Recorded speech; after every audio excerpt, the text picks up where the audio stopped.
Hello everyone, स्वागत है आप सभी का इस वीडियो में। My name is Rishabh. So दोस्तों, एसएससी ने अपना फाइनली 2025-26 का कैलेंडर तो आउट कर दिया है और उस कैलेंडर में आप सभी को एसएससी जेई एग्जाम की एग्जामिनेशन डेट्स भी बता दी गई हैं। आपका जो प्रीलिम्स एग्जाम है वो 27 अक्टूबर से लेकर 31 अक्टूबर 2025 के बीच में होने वाला है और जो आपका एप्लीकेशन फॉर्म है वो 30 जून 2025 को आउट हो जाएगा और 21 जुलाई तक आप फॉर्म भर सकते हैं। अब देखिए दोस्तों, आज से अगर हम देखेंगे तो लगभग लगभग हमारे पास 170 दिन बचे हुए हैं। तो ये जो टाइम है, क्या इसमें एक बिगिनर स्टूडेंट एसएससी जेई की तैयारी फ्रॉम स्क्रैच कर सकता है, स्टार्ट कर सकता है? और अगर फर्स्ट अटेम्प्ट में वो क्लियर करना चाहता है तो वो कैसे कर सकता है? तो दोस्तों, वही सारी बातें आज मैं इस वीडियो में करूंगा। Myself, Rishabh Agrawal. I have already cleared SSCJ 2022 exam in MES department, as you can see over here, and I am currently working as an assistant engineer in MPPGCL exam. So दोस्तों, I will share all of my experience and best resources, मतलब everything complete details will be shared in this video. तो आप सभी लोग इस video को and तक जरूर देखिएगा।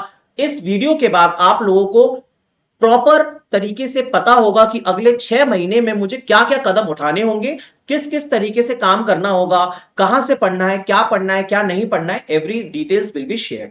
चलिए स्टार्ट करते हैं। तो देखिए दोस्तों, सबसे पहली चीज है कि मैं एसएससी जेई 2025 की तैयारी क्यों करूं, क्या जरूरत है।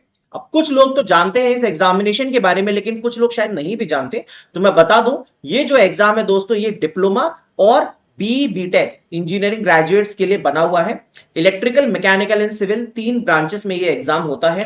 तो इस एग्जाम को लेके सभी के सभी एस्पिरेंट्स बहुत ज्यादा इंटरेस्टेड रहते हैं, क्योंकि ये जो एग्जाम है दोस्तों, ये सीधा का सीधा सेंट्रल गवर्नमेंट की जॉब आपको देता है विद लेवल 6 पे मैट्रिक्स में आप लोगों का बेसिक पे आता है, जिसमें बेसिक पे आप लोगों का 35,400 है। ये पूरा का पूरा सैलरी स्ट्रक्चर है इस एग्जाम का, इस जॉब का। इसमें आप देख सकते हैं कि आपको बेसिक पे मिलता है, इसके साथ ही आपको फिर यहाँ पे डीए मिलता है ना। ये मेरी सैलरी स्लिप है जिसमें 50% डीए था मेरे टाइम पे। सो टीपीटी, फिर टीपीटी अलाउंस आपको मिलता है 1800। फिर इसके बाद इसमें टीपीटी पर भी डीए मिलता है 50%, तो 900 रुपए हो गया। फिर एचआरए, तो एचआरए अगर आप गवर्नमेंट क्वार्टर में नहीं रह रहे तो हाउस रेंट अलाउंस आप लोगों को मिल जाएगा, और अगर आप गवर्नमेंट क्वार्टर अलॉट की हो चुका है आपको तो फिर नहीं मिलेगा, है ना। तो लगभग लगभग पूरा का पूरा जोड़ के आपका यहाँ पे गवर्नमेंट का कंट्रीब्यूशन जोड़ के 14% एनपीएस का 63,000 हैंडसम सैलरी इसमें आपको मिल जाती है from the very first day. मतलब पहले महीने से आपकी फुल सैलरी आपके अकाउंट में क्रेडिट होगी, राइट। इसके बाद ही इसमें कुछ गवर्नमेंट कंट्रीब्यूशन वगैरह रहता है ना एनपीएस का, और फिर एनपीएस कंट्रीब्यूशन है गवर्नमेंट अपनी तरफ से भी करता है और आपके अकाउंट से भी करता है। फिर सीजीएचएस का इसमें डिडक्शन है, तो लगभग लगभग 12,804 का डिडक्शन है। लेकिन आपकी जो ग्रॉस सैलरी है वो लगभग 63,000 प्लस है। अब ये जो सैलरी है ये तो सिर्फ देखने भर के लिए रह गई है मेरे दोस्त, क्योंकि आप अगर थोड़ा बहुत भी जानते होगे तो ऑलरेडी हमारी इंडियन गवर्नमेंट ने, मोदी सरकार ने 8th पे कमीशन की घोषणा कर दी है और 2026 से आप लोगों के लिए 8th पे लग जाएगा। तो भाई इस एग्जाम के लिए तो अब हर एक स्टूडेंट को तैयारी करनी चाहिए जो भी इंजीनियरिंग ब्रांचेस में इलेक्ट्रिकल, मैकेनिकल और सिविल डिसिप्लिन से है, ठीक है ना। इन 3 ब्रांचेस में एग्जाम होता है। तो देखिए यहां पे थोड़ा सा मैं डिटेल रिसर्च करके लेके आया हूं कि जैसे 6th पे कमीशन जब था तो 6th पे कमीशन 2006 में लागू हुआ था और 7th पे कमीशन 2016 में लागू हुआ था। अब 8th पे कमीशन 2026 में लागू होने जा रहा है। तो 6th पे से लेके 7th पे कमीशन में आप लोगों का कितना सैलरी इंक्रीमेंट हुआ है, तो जरा हम अंदाजा लगा ले कि 8th पे में कितना होगा। तो देखो 6th पे से 7th पे में अगर आप पे बैंड देखेंगे 4200, ये आपका लेवल 6 ग्रेड पे 4200 की जॉब है। इसमें 13,500 बेसिक पे था और 7th पे में दोस्तों ये इंक्रीज होके सीधा का सीधा 35,400 हो गया। लगभग लगभग 2.5 गुना आपका बेसिक पे इंक्रीज हो गया 6th से 7th में। तो अब तो महंगाई इतनी ज्यादा हो गई, तो 7th से लेके 8th में ये कयास लगाई जा रही है कि आपका जो बेसिक पे 35,400 है वो सीधे के सीधे इंक्रीमेंट होकर फिटमेंट फैक्टर 2.86 के साथ लगभग 1 लाख से भी ऊपर निकल जाएगा। आप सोचिए दोस्तों, जब सैलरी यहां पर 35,000 थी तो हमारी ग्रॉस 63,000 बन रही थी। अब जो हमारी सैलरी 1 लाख होगी तो ग्रॉस कितनी बनेगी? तो मतलब अगर किसी के मन में आता है कि एसएससी जेई को मैं क्यों टारगेट करूं, मैं तो किसी पीएसयू की या अदर एग्जाम की तैयारी कर लेता हूं, तो ये उसका जवाब है कि लाख रुपए से ऊपर सीधा का सीधा आपके अकाउंट में आ जाएगा पहले महीने से। तो बहुत ही खतरनाक जॉब है ये, बहुत ही बढ़िया ये जॉब है। मैंने ऑलरेडी यहां पर 1 साल के आसपास काम किया है, तो मुझे लगता है कि आज के टाइम में this is the best job for any engineering graduate जो भी रेस्पेक्टिव ब्रांचेस से है, राइट। चलिए आगे बढ़ते हैं। एसएससी जेई का जो एग्जाम पैटर्न है ना, वो ज्यादा टफ नहीं है, काफी सिंपल एग्जाम है in comparison to GATE and engineering services. इसमें 2 पेपर होते हैं दोस्तों, पेपर 1 एंड पेपर 2। पेपर 1 में आप लोगों से 200 क्वेश्चन पूछे जाते हैं। 200 क्वेश्चन में से 50 क्वेश्चन आपके जनरल अवेयरनेस के हैं, 50 क्वेश्चन दोस्तों रीजनिंग के हैं, और 50 क्वेश्चन यहाँ पे 100 क्वेश्चन यहाँ पे जनरल इंजीनियरिंग के हैं। हर एक क्वेश्चन आपका 1 मार्क्स का होता है, और यहाँ पे टोटल एग्जाम के लिए आपको 2 घंटे मिलते हैं। ठीक है, यहां पर नेगेटिव मार्किंग भी होती है, 0.25 मार्क्स की आप लोगों के लिए नेगेटिव मार्किंग है। ये एग्जाम पैटर्न है पेपर 1 का। 50 जनरल अवेयरनेस, 50 रीजनिंग और 100 नंबर टेक्निकल। इसके साथ ही जो पेपर 2 होता है दोस्तों, उसमें सिर्फ और सिर्फ 100 क्वेश्चंस आते हैं आपके टेक्निकल के रेस्पेक्टिव ब्रांच के, सिविल या इलेक्ट्रिकल या मैकेनिकल। हर एक क्वेश्चन 3 नंबर का रहता है, तो 300 मार्क्स का पेपर होता है। इसमें भी आपको 2 घंटे मिलते हैं। 200 नंबर का पेपर 1, 300 नंबर का पेपर 2, टोटल 500 मार्क्स में से आप लोगों की फाइनल मेरिट लिस्ट बनती है। ठीक है, चलिए ये इसका सिलेबस है। नॉन टेक्निकल का सिलेबस है, जिसमें रीजनिंग और जीके के बारे में बताया गया है। मैं आपको थोड़ा अच्छे से बता देता हूं कि देखिए, नॉन टेक्निकल के अंदर इसमें दोस्तों जीके आता है। जीके में क्या क्या आता है? जीके में मेनली आपका पॉलिटी होगा, हिस्ट्री होगा, आपका ज्योग्राफी होगा, और क्या होगा इसके अलावा आपका इकोनॉमिक्स होगा। इकोनॉमिक्स होगा, समझे? Polity, history, geography, economics. इसके साथ कुछ क्वेश्चंस आपको कंप्यूटर के मिल सकते हैं, कुछ क्वेश्चंस आप लोगों को एनवायरनमेंट के भी मिल सकते हैं। ये आपका जीके का लगभग लगभग सब्जेक्ट्स हैं, polity, history, geography, economics, computer and environment. अब यहां पर जो नॉन टेक्निकल लिखा हुआ है ना, ये कंप्लीट नॉन टेक्निकल है, जो सारे एग्जाम्स में आता है, नॉट इन एसएससी जेई। तो एसएससी जेई में आपको सिर्फ जनरल नॉलेज कवर करना होगा, इसके साथ ही current affairs, static GK, general science and reasoning, यहां तक आप लोगों को कवर करना होगा। ये एसएससी जेई का पार्ट है। तो जीके है और रीजनिंग है। अब ये जो आज की वीडियो रहेगी, ये वीडियो पार्ट 1 माफ कीजिएगा, ये वीडियो पार्ट 1 होगा दोस्तों। पार्ट 1 में मैं आज आपको सिर्फ और सिर्फ टेक्निकल के बारे में बताऊंगा कि कैसे आप लोगों को स्टार्ट करना है और कैसे आप लोग बिल्कुल एंड तक इसको पूरा कवर कर सकते हैं। ठीक है, साथ में और सारी बातें करूंगा। आप लोग जरूर इसके पार्ट 2 की वेट करिएगा। पार्ट 2 में मैं कंप्लीट नॉन टेक्निकल का पोस्टमार्टम करूंगा और आप लोगों को नॉन टेक्निकल की स्ट्रेटजी बताऊंगा। चलिए आगे बढ़ते हैं। तो देखिए दोस्तों, ये आपका टेक्निकल का सिलेबस है, जिसमें सिविल का सिलेबस है, मैकेनिकल इलेक्ट्रिकल का है और मैकेनिकल का सिलेबस है। मैं इसको थोड़ा और डिटेल में डिस्कस करता हूं। तो देखिए दोस्तों, मैं इलेक्ट्रिकल ब्रांच से हूं, तो यहां पे इलेक्ट्रिकल के सब्जेक्ट्स मैंने डिटेल में लिखे हुए हैं, जिसमें ये आजकल जो एग्जाम का पैटर्न है ना, उसके बेसिस पर इतने सारे सब्जेक्ट्स आपको पूछे जा रहे हैं, जिसमें कि नेटवर्क थ्योरी है, मशीन है, ये दोनों मशीन्स हो जाता है, ये टोटल और टोटल मिला के पावर सिस्टम है।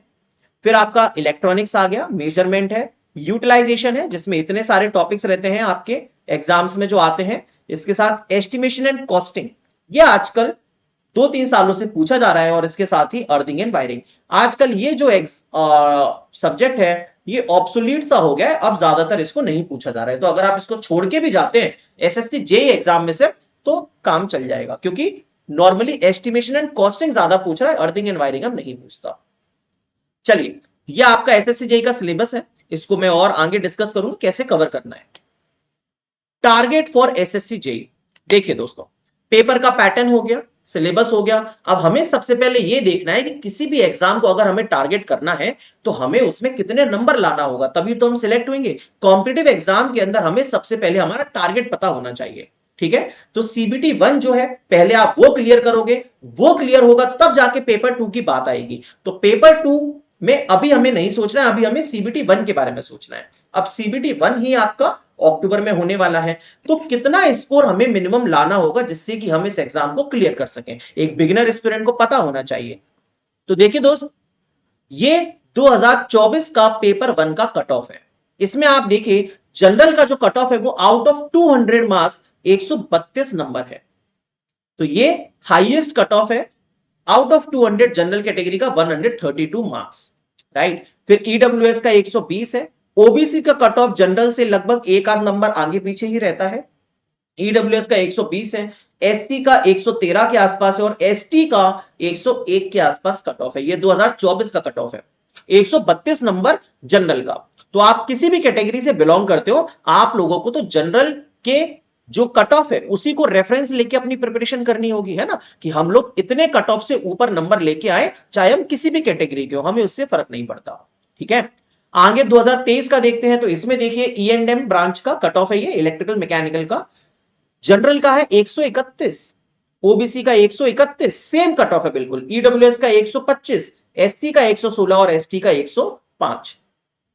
अगर 2022 का देखें तो यहां पर देखिए जनरल का इलेक्ट्रिकल मैकेनिकल का 123 कट ऑफ है ना, और ओबीसी का 123 सेम, ईडब्ल्यूएस का 110, फिर ये एससी का और ये एसटी का। तो आपने लेटेस्ट 3 साल के सीबीटी 1 के कट ऑफ देखे, 132 नंबर आप लोगों का कट ऑफ जा रहा है। अब सिर्फ हमें सीबीटी 1 का कट ऑफ नहीं देखना है, हमें अगर एग्जाम क्लियर करना है तो हमें यह पता होना चाहिए कि आउट ऑफ 500 मार्क्स हमें लगभग कितना स्कोर करना होगा। सीबीटी 1 में हम कितने नंबर लेके आए जिससे हम सीबीटी 2 में भी नंबर स्कोर करें तो हमारा फाइनल सिलेक्शन हो जाए, उस पर भी बात करते हैं। तो देखिए ये जो है ये फाइनल कट ऑफ है एसएससी जेईई 2024 का 1+2 को मिलाकर। तो यहां पर देखिए क्या आता है, ऐसे डिपार्टमेंट कोड आता है, उसके हिसाब से यहां पर फाइनल कट ऑफ दिया होता है। अलग अलग डिपार्टमेंट में वैकेंसी निकलती है। 2 डिपार्टमेंट सबसे टॉप मोस्ट डिपार्टमेंट होते हैं हर एक स्टूडेंट के लिए, एक तो सीपीडब्ल्यूडी और एक एमईएस, जिसमें मैं जॉब कर रहा था। तो सीपीडब्ल्यूडी डिपार्टमेंट हर एक स्टूडेंट की फर्स्ट प्रेफरेंस होती है। सेंट्रल पब्लिक वर्क्स डिपार्टमेंट कभी किसी और वीडियो में मैं आपको डिपार्टमेंट वाइज कौन सा बेटर है वो लेके आऊंगा। ठीक है, तो सीपीडब्ल्यूडी का कोड है सी। इसमें देखिए आप जनरल का कट ऑफ है 433, ये आउट ऑफ 500 मार्क्स है। 500 मार्क्स में से 433 कट ऑफ जनरल का गया है। One of the highest cut off है ये अभी तक के एसएससी जेईई का 2024 में। ठीक है, तो मैंने थोड़ी सी और एनालिसिस की है, आप लोग इसको हटाइए। ये नीचे देखिए जे डिपार्टमेंट है, ये एमईएस का है, इसका भी कट ऑफ दिया गया है। तो मैंने थोड़ी सी आप लोगों के लिए एनालिसिस की है दोस्तों, देखिए उसको समझते हैं। सीपीडब्ल्यूडी की अगर आप बात करोगे और एमईएस की बात करोगे तो यहां पर देखिए ये जनरल का कट ऑफ था सीपीडब्ल्यूडी का, ये ओबीसी, ये ईडब्ल्यूएस, ये एससी और एक एसटी। एमईएस के अंदर देखेंगे तो सीपीडब्ल्यूडी में 433 था, तो एमईएस में ये 421 था। ये जो सबसे लास्ट सिलेक्टेड कैंडिडेट है उसके मार्क्स हैं। ओबीसी का 417, फिर ईडब्ल्यूएस, एससी और एसटी। हम यहां पे जनरल को रेफरेंस लेके बात करेंगे। तो जनरल के 433 नंबर जो लास्ट कैंडिडेट के आए हैं सिलेक्टेड के, वो 433 थे। सीबीटी 1 में तो मतलब इसका कितने हुए होंगे उसके, तो एक्चुअली में सीबीटी 1 का कट ऑफ तो 132 था, लेकिन उसका सिलेक्शन फाइनल कब हो पाया, जो 147 से ज्यादा नंबर लेके आया था उसका सिलेक्शन हो पाया। और यहां पर 286 नंबर उसके मेंस में आए, तब जाके उसका सिलेक्शन हो पाया। आप सोचिए दोस्तों, 300 में से 286 मार्क्स वो स्टूडेंट प्रैक्टिकली लेके आया है जिसका सिलेक्शन हुआ है लास्ट कैंडिडेट। ठीक है, तो 147 प्लस 286 आपके 433 के आसपास नंबर बनते हैं।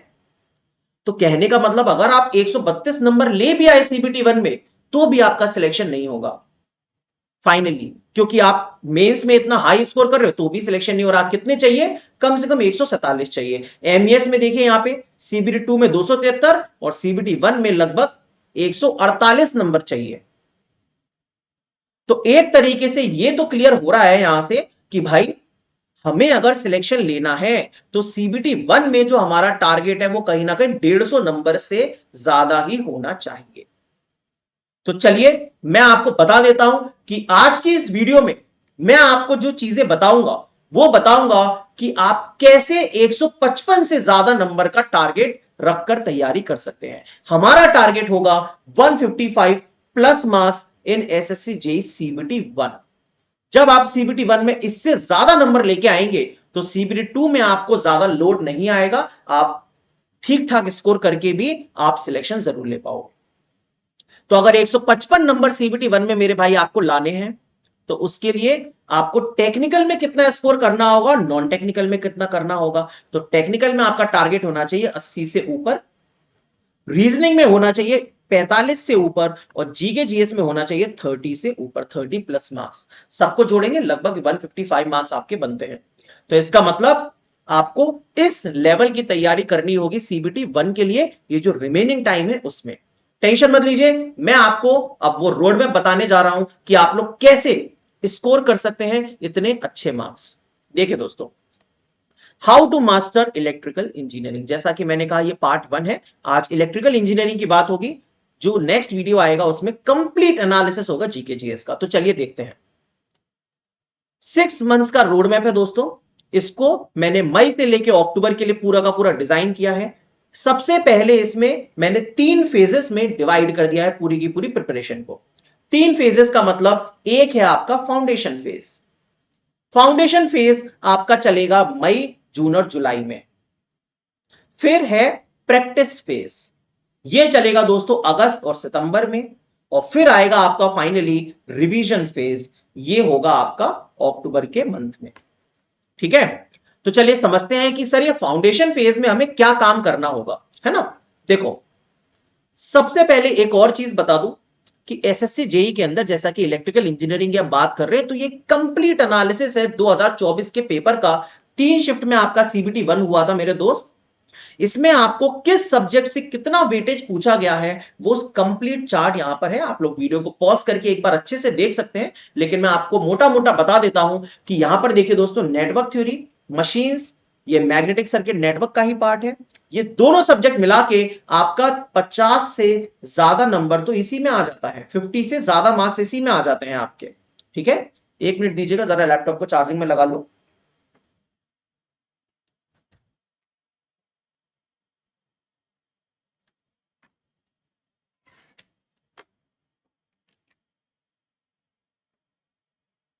तो 50 से ज्यादा मार्क्स का तो आपका ये दोनों सब्जेक्ट ही आ जाते हैं। और अगर आप इसमें पावर सिस्टम भी जोड़ दोगे, ये रहा जनरेशन प्लस रिन्यूएबल और ट्रांसमिशन डिस्ट्रीब्यूशन, तो आप इतने नंबर भी जोड़ दोगे तो ये तीनों के तीनों सब्जेक्ट्स मिला के ही आपका 70% पेपर हो जाता है।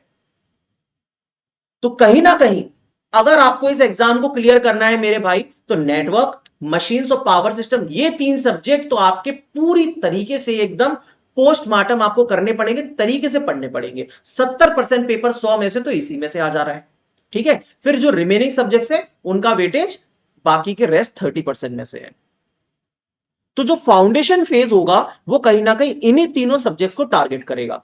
2023 का भी देख लेते हैं। 2023 में देखिए आप, सेम कहानी है, नेटवर्क थ्योरी और मशीन्स को मिला दोगे तो 63 मार्क्स यहां पर, 62 मार्क्स यहां पर और 60 मार्क्स यहां पर। इतने नंबर का सिर्फ 2 सब्जेक्ट से पूछा जा रहा है। अगर आप इसमें पावर सिस्टम भी मिला दोगे तो ये फिर से वही लगभग 70% या उससे ज्यादा भी निकल जाएगा। तो अगर हमें फाउंडेशन फेज पर काम करना है तो हम क्या करें। मई, जून और जुलाई, ये 3 महीने जो हैं, इन 3 महीनों में मेरे दोस्त आपको 3 मेन सब्जेक्ट्स पर फोकस करना है और इनको कवर करना है। That is your network theory subject, plus मेरे भाई electrical machines, plus power system. इन तीनों सब्जेक्ट्स को कैसे कवर करें उस पर बात करते हैं। देखिए, एक और चीज, ये जो फाउंडेशन फेज है इसका नाम फाउंडेशन क्यों है? इसका नाम फाउंडेशन इसलिए है क्योंकि इसमें आपको अपने कॉन्सेप्ट बिल्डिंग पर सबसे ज्यादा काम करना होगा यार। आजकल जो एग्जाम है वो स्टेटमेंट वाले क्वेश्चन से भरा हुआ है। इंजीनियरिंग सर्विसेज के पैटर्न को लगभग फॉलो करके आपका एग्जाम बनाया जा रहा है। तो उसमें वन लाइनर डेटा कम, आपको फैक्चुअल डेटा थोड़ा बहुत आता है, लेकिन स्टेटमेंट वाले बहुत अच्छे अच्छे थ्योरी डिजाइन के क्वेश्चंस पूछ रहे हैं। तो उसके लिए आपको चाहिए स्ट्रॉन्ग कॉन्सेप्ट्स। इसीलिए मई से लेकर जुलाई में आपको इन 3 सब्जेक्ट्स के कॉन्सेप्ट्स को एकदम स्ट्रॉन्ग कर लेना है। प्लस साथ में आपको इंपॉर्टेंट फॉर्मूलास लिखने होंगे, देखने होंगे कितने फॉर्मूला है वो सब लिखना होगा। इसके साथ में आपको न्यूमेरिकल टेक्निक सारी की सारी सीखनी होंगी। जितने भी न्यूमेरिकल्स तीनों के तीनों सब्जेक्ट से आते हैं उन पर काम करना होगा। ठीक है, रिसोर्सेस टू फॉलो, कहां से करें सर, कैसे पढ़े, कहां से कवर करें, ये एक सबसे बड़ा क्वेश्चन है।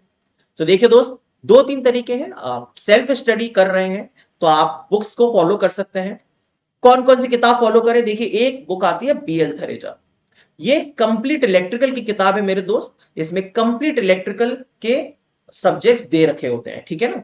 इसके बाद आप एक मार्केट से बुक ले सकते हैं JB गुप्ता, ये बुक सबसे बेस्ट है इलेक्ट्रिकल मशीन्स के लिए। और फिर है VK मेहता, ये बुक सबसे बेस्ट है पावर सिस्टम सब्जेक्ट के लिए। ये रही तीनों की तीनों किताबें। ये देखिए BL थरेजा किताब है, ये इलेक्ट्रिकल मशीन्स की JB गुप्ता है, और ये VK मेहता है। आप अगर मेरे टेलीग्राम चैनल को ज्वाइन करते हैं तो आपको ये तीनों की तीनों किताब भी मिल जाएंगी, कोई दिक्कत नहीं है, ठीक है।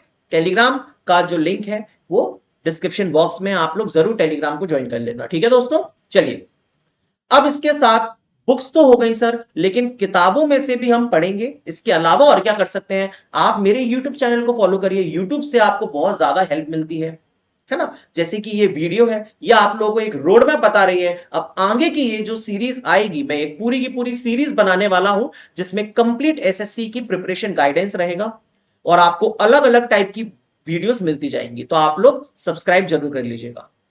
साथ ही में अगर आप बुक्स भी है, अगर आप बुक्स फॉलो करना चाहते हैं तो किताब मैंने आपको बता दिया, यूट्यूब चैनल से भी आपको हेल्प मिलेगी। नहीं तो अगर आप किसी का कोर्स परचेज करना चाहते हैं मेरे दोस्त, तो आप ऑनलाइन कोर्स भी ले सकते हैं। राइट टाइम है। आप अगर बिगिनर हो, आपको बिल्कुल भी नॉलेज नहीं है कि कैसे कॉम्पिटिटिव एग्जाम को फाइट करना है इतने कम टाइम में, तो ऑनलाइन कोर्स भी आपको बहुत अच्छा हेल्प करेगा, ठीक है।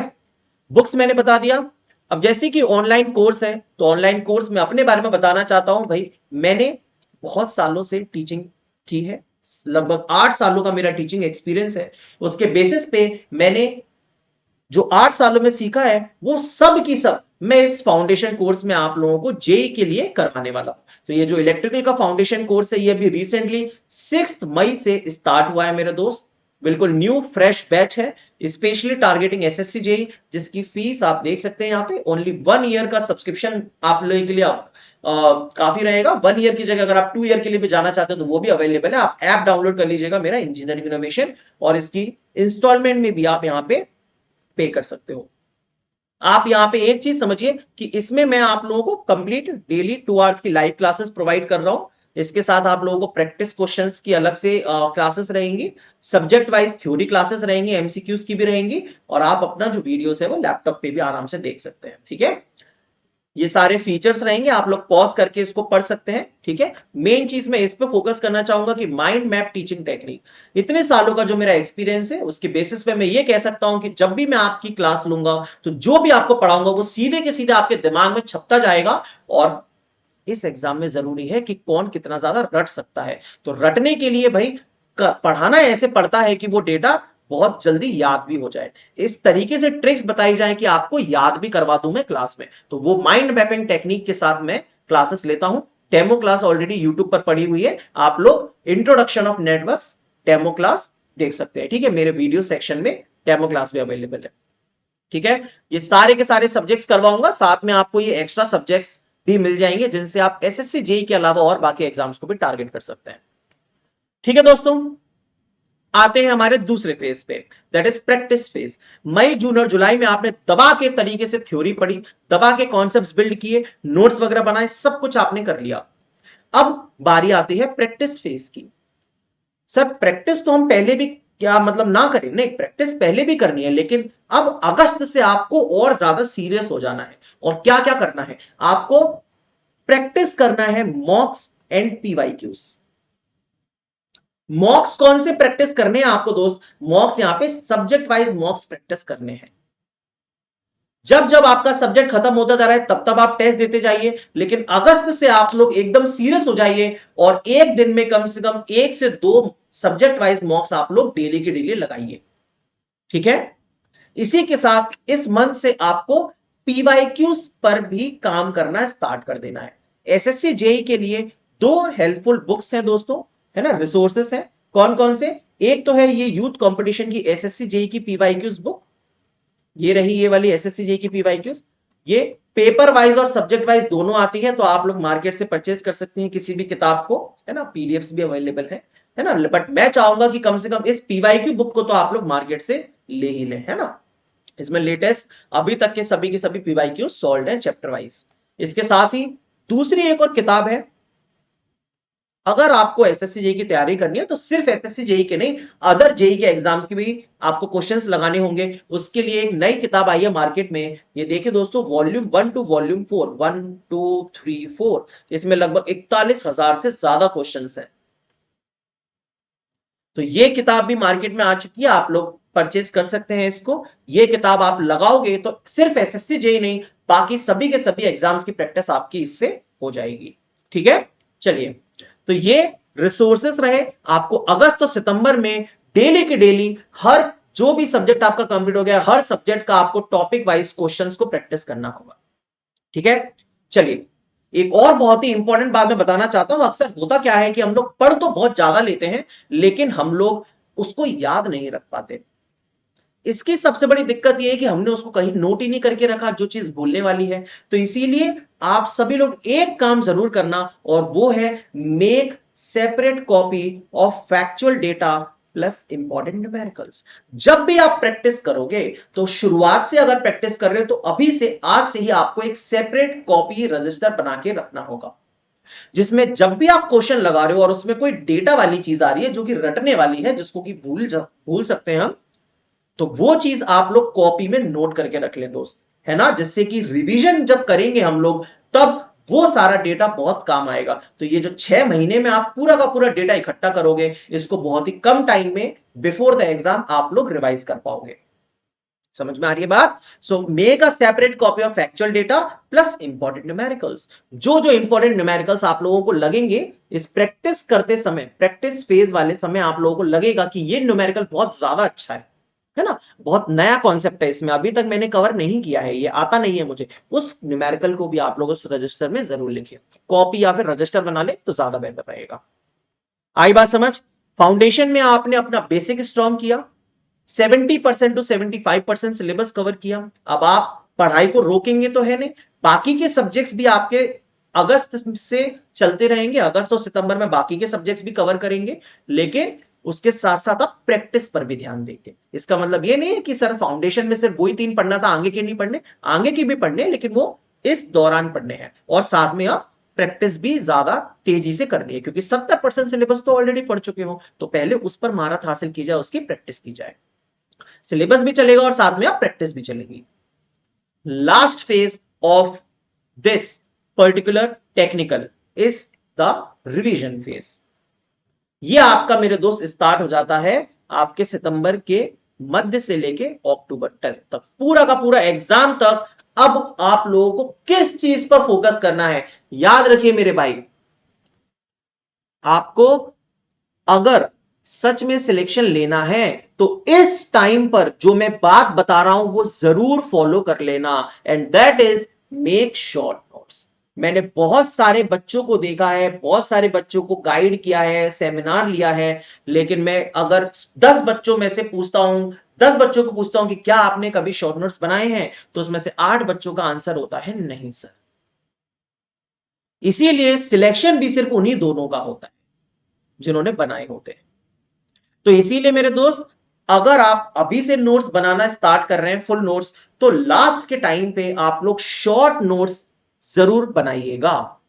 आप लोग बताइएगा क्या आप लोगों को शॉर्ट नोट्स कैसे बनाते हैं उसकी वीडियो चाहिए या नहीं, है ना, वो भी मुझे कमेंट सेक्शन में जरूर बताइएगा कि क्या आप लोग चाहते हैं मैं बताऊं कि शॉर्ट नोट्स कैसे बनाए जाते हैं। ठीक है, वो मैं टेक्निक भी आपके लिए जरूर शेयर करूंगा, है ना। बताइएगा कमेंट्स में, डू यू वांट इट और नॉट। तो मेक शॉर्ट नोट्स बहुत ही ज्यादा इंपॉर्टेंट।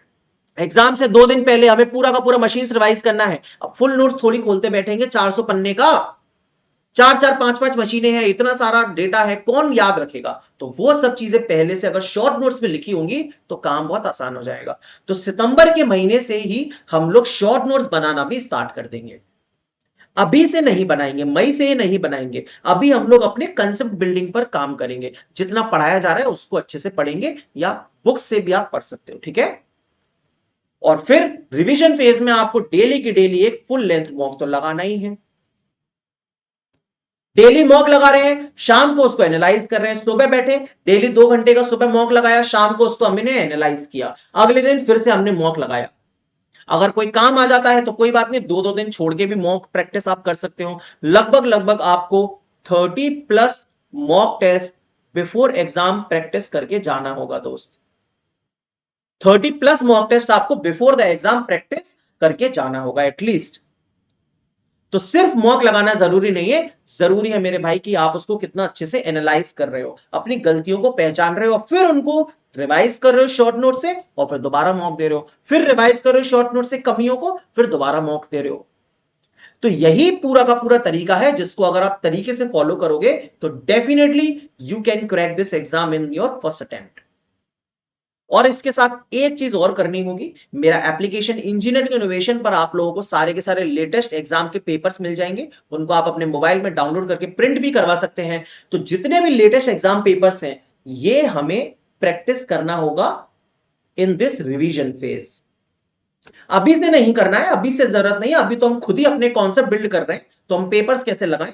लगभग लगा आपका सिलेबस कंप्लीट होने लगेगा, बहुत सारे सब्जेक्ट आपके हो जाएंगे इस टाइम तक, अक्टूबर के मंथ तक, है ना, सितंबर के लास्ट तक। तो आप लोग अब लेटेस्ट एग्जाम पेपर्स मेरे ऐप से डाउनलोड कर लेंगे फ्री मटेरियल सेक्शन में, और आप लोग इनको अब प्रैक्टिस करेंगे, जिससे आप लोगों को और भी एग्जाम्स का एक्सपोजर मिले, क्वेश्चंस कैसे पूछ रहे हैं नए नए टाइप के, वो सब मालूम चलेगा।